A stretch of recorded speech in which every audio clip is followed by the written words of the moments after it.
Otro documento importante de este subperiodo que acredita la situación apremiante en las finanzas del Seguro de Salud fue la política de endeudamiento que elaboró el director actuarial de entonces, el matemático Roger Aguilar Gutiérrez, a solicitud del licenciado José Alberto Acuña Ulate, gerente financiero.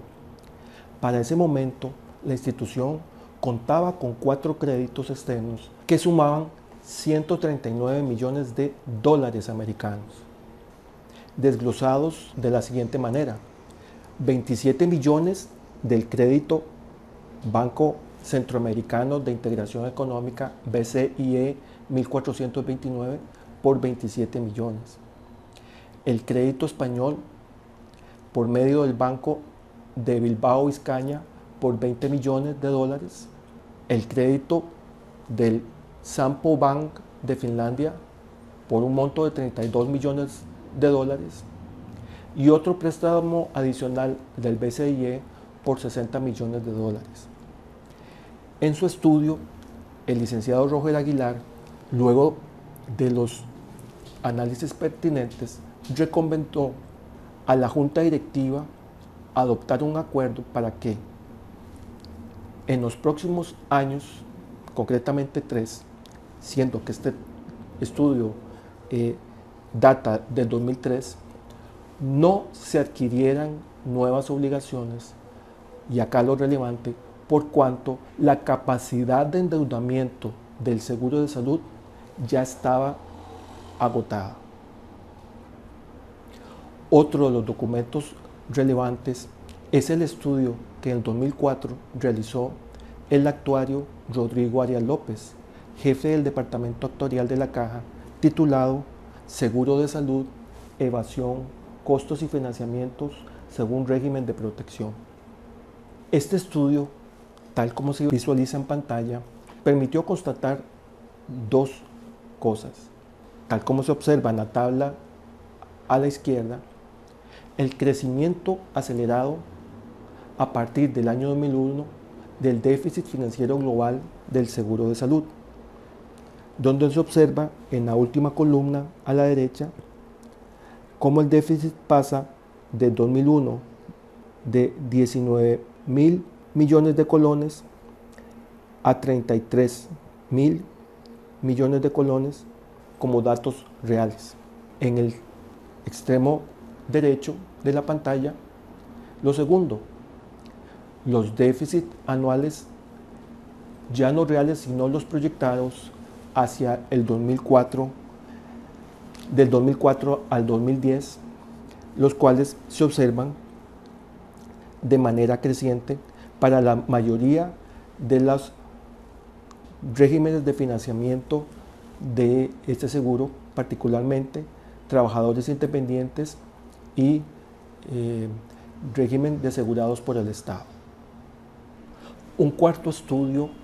fue el titulado Envejecimiento e Impacto Económico en el Seguro de Salud de Costa Rica, elaborado por el máster Fabio Durán Valverde, especialista de la Organización Internacional de Trabajo, quien fue previamente director actuarial de la Caja del Seguro Social. En este estudio del máster Durán Valverde se contemplaron diferentes escenarios de ingresos y gastos, escenarios base, optimista y pesimista, para un total de combinaciones entre ambos de 9, expresando los resultados como porcentaje a los ingresos como porcentaje del total de gastos.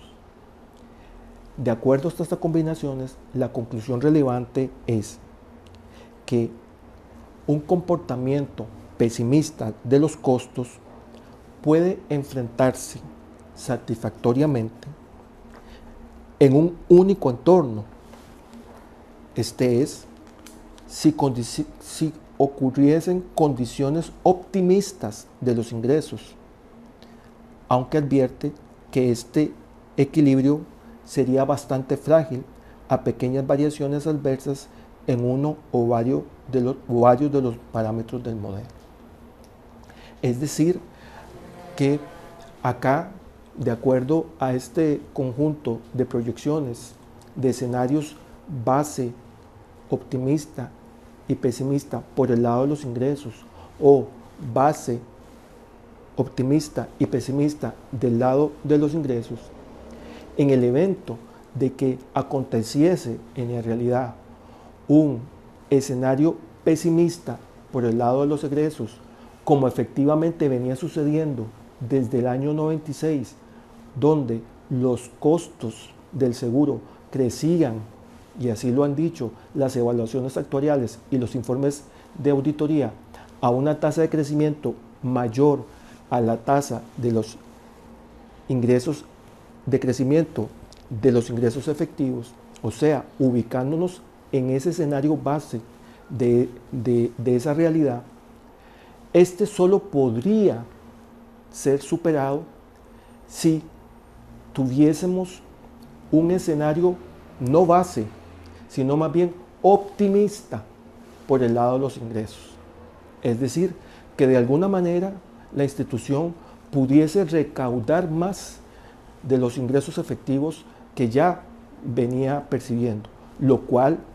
es un escenario que a todas luces resultaba difícil de obtener. De lo que hemos venido conversando, que son las vías alternas a través de las cuales jerarcas institucionales, entre ellos el presidente ejecutivo, don Eduardo Dorian Garrón, miembros restantes de la Junta Directiva, el gerente financiero, Alberto Acuña Ulate, el subgerente financiero, Manuel Ugarte Brenes, los 3 asesores del Consejo Financiero y de Control Presupuestario, Luis Guillermo López Vargas, Iván Guardia Rodríguez y Sara González Castillo, tuvieron conocimiento a la situación endeble financiera del Seguro Salud. No solamente son los estudios actuariales y los informes de auditoría, sino estudios específicos, muchos de ellos creados a partir de la conformación de comisiones especializadas en analizar este tema. En esta misma línea, en el artículo 20 de la sesión 8053 de mayo de 2006, a partir de la inquietud que mostró el director Obando Sequeira, se acordó encomendar a la Dirección Actuarial y Económica hacer un análisis del impacto sobre el seguro de salud en cuanto a sus finanzas de el impago que venía acumulando el Estado en su condición de tal en cuanto a su responsabilidad de sufragar el aseguramiento de la población indigente, lo que llamamos los asegurados por el Estado. Concluido el análisis, el director actuarial de entonces, don Roger Aguilar Gutiérrez, actuario, presentó 2 escenarios a consideración de la Junta Directiva. De conformidad con el primero, se indicó que de satisfacerse las hipótesis en este escenario consideradas, el Seguro de Salud ingresaría en un escenario deficitario en el año 2009, de modo tal que hacia el 2020 existiría un déficit equivalente al 2.4% sobre la masa cotizable de salarios y pensiones.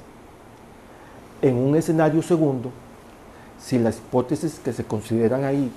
o fueron consideradas se cumplían, ese déficit de recursos se presentaría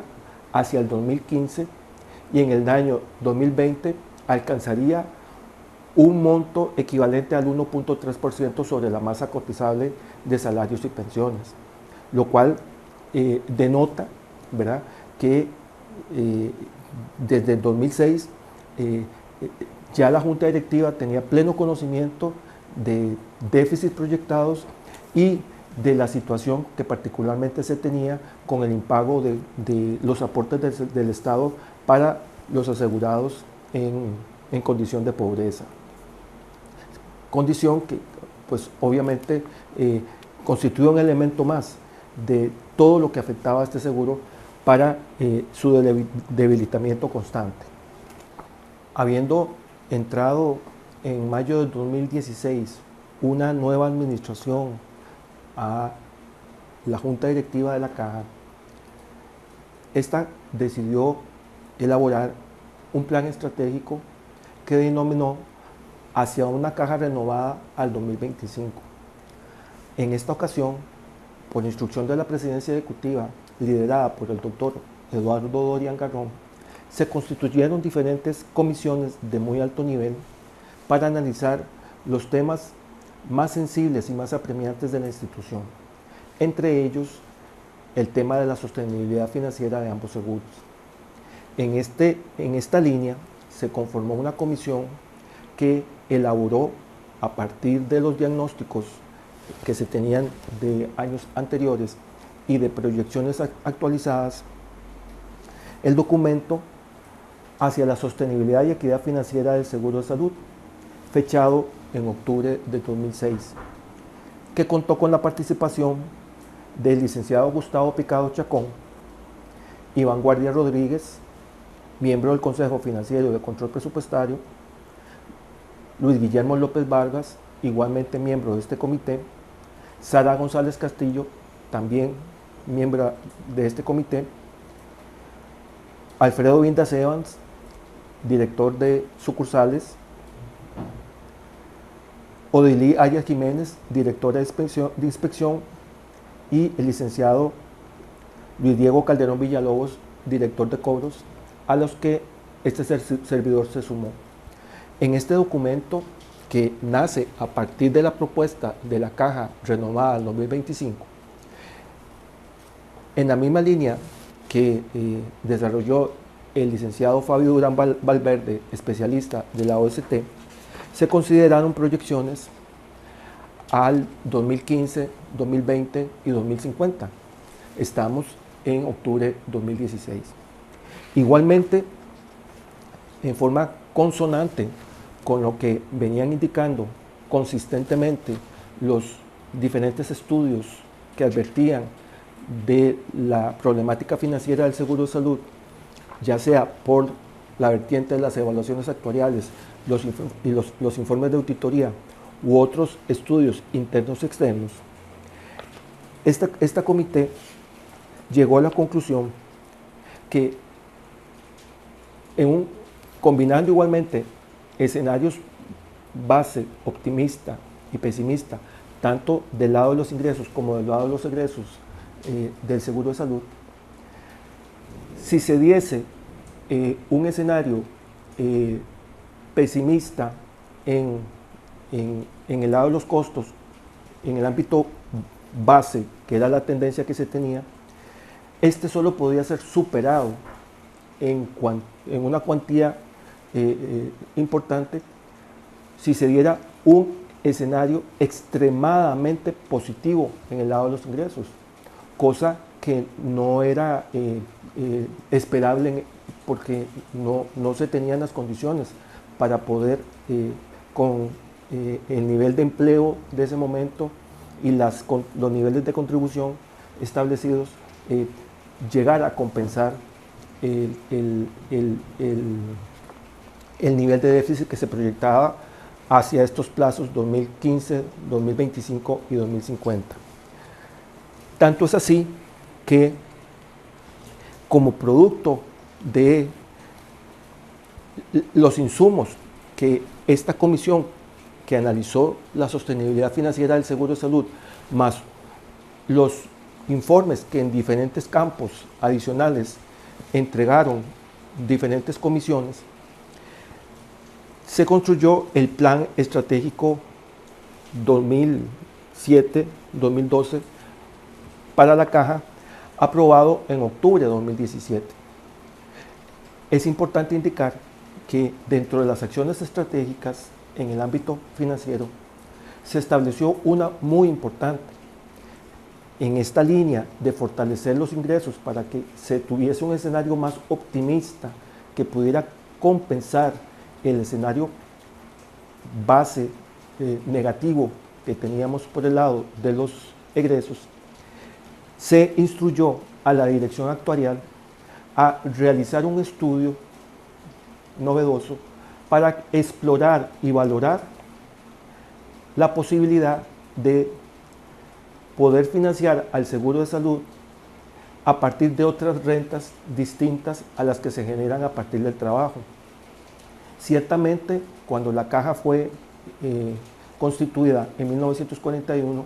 la renta que predominaba en esa época era la que se derivaba del esfuerzo laboral. Hoy día, en el siglo XXI, las personas, en adición a la renta proveniente de su trabajo, reciben otros tipos de renta. Bueno, la dirección actuarial, con base en este estudio, recibió, por instrucción de la Junta Directiva, el cometido de abocarse a analizar la posibilidad de capturar otras rentas, porque así lo permite la ley constitutiva y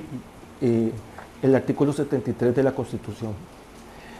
Ese estudio de analizar nuevas rentas me fue entregado a mí por el director actuarial, Luis Guillermo López, y empecé a realizarlo, pero nunca permitió concluirlo por los hechos que empecé a denunciar a partir de octubre del 2008, tal como les relataré más adelante. Al término de este subperiodo de análisis, acontecieron tres hechos importantes. Recordemos que estamos en el subperiodo que comprende desde el año 1996 al 15 de octubre del 2008. Bien, en febrero y en abril y en mayo del 2008, en primer lugar se da un correo de Gustavo Picado Chacón que transfiere a este servidor, en mi condición de jefe del Departamento de Estudios Económicos de la Dirección Actuarial, mediante el cual me indica que tiene,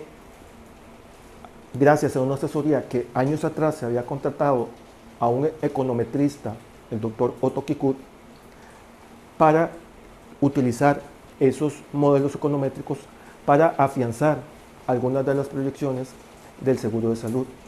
lo cual acredita que el licenciado Gustavo Picado estaba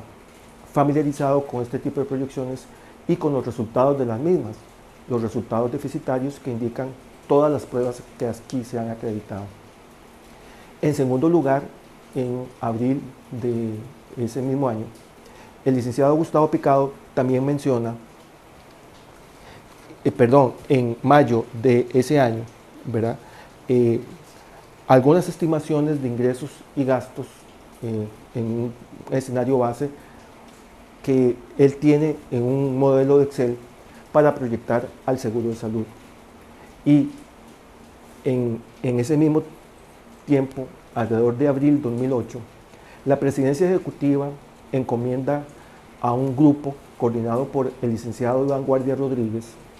director financiero contable y a su vez miembro del Consejo Financiero y de Control Presupuestario, elaborar 3 escenarios de proyección en relación a la situación financiera que atravesaba el seguro de salud. Escenarios de proyección a corto, mediano y largo plazo. Con esto lo que se acredita es que sí se tenía preocupación, así lo constatan los documentos, sobre lo que iba a acontecer a futuro, dada la tendencia deficitaria del seguro de salud. Y un elemento que procederemos a explicar con mayor detalle en el subperiodo siguiente, que fue el impacto cada vez mayor de la recesión mundial que afectó el país, fundamentalmente el nivel de empleo del sector privado, que agudizó más la situación financiera del seguro de salud, toda vez que en muy poco tiempo muchos trabajadores de ese sector dejaron de cotizar a la institución porque habían sido desempleados de sus respectivos centros laborales. De forma tal que concluimos este primer hecho sobre las pruebas que acreditan que al menos los siguientes funcionarios, entre otros, el presidente ejecutivo de la Caja del Seguro Social